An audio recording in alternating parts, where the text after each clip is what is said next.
chau ya chingoma mine mbudzo fire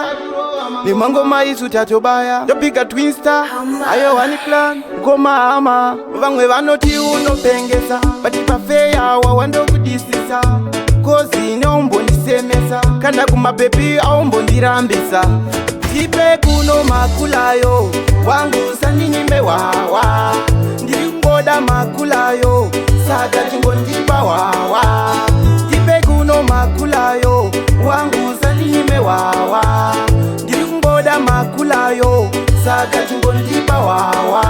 zvedu tinenge tichifadaya nebhoizi rangu tine mofaya yakapfuura nguva yekukwangwaya saka ukangondiringa wangu zvofaya waho kwandiri uri mudiwa ndobheja neni aumbosiwa nikatoenda kunorara kubhawa kwete kunoswera kumazowe pagirawa tipe kuno makulayo wangu sandinyime wawa ndiringoda makulayo saka chingondipa wawa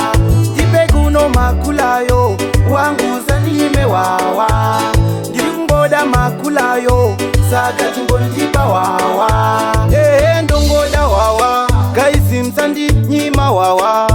twisa vanoda wawa kana singsman anoda wawa vamwe vanoti unopengesa bati pafeya wawandokudisisa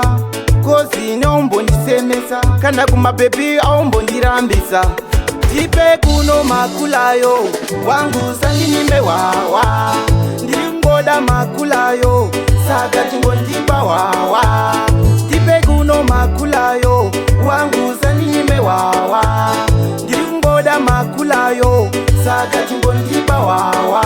zvedu tinenge tichifadaya nebhoizi rangu tine mofaya yakapfuura nguva yekukwangwaya saka ukangondiringa wangu zvofaya waho kwandiri uri mudiwa ndobheja neni aumbosiwa nikatoenda kunorara kubhawa kwete kunoswera kumazowe pagirawa tipe kuno makulayo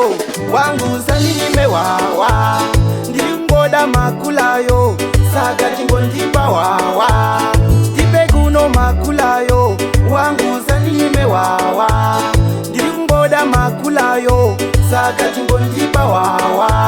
tipe kuno makulayo wangu sandinyime wawa ndiringoda makulayo saka chingondipa wawa tipe kuno makulayo wangu sandinyime wawa ndiringoda makulayo saka chingondipa wawa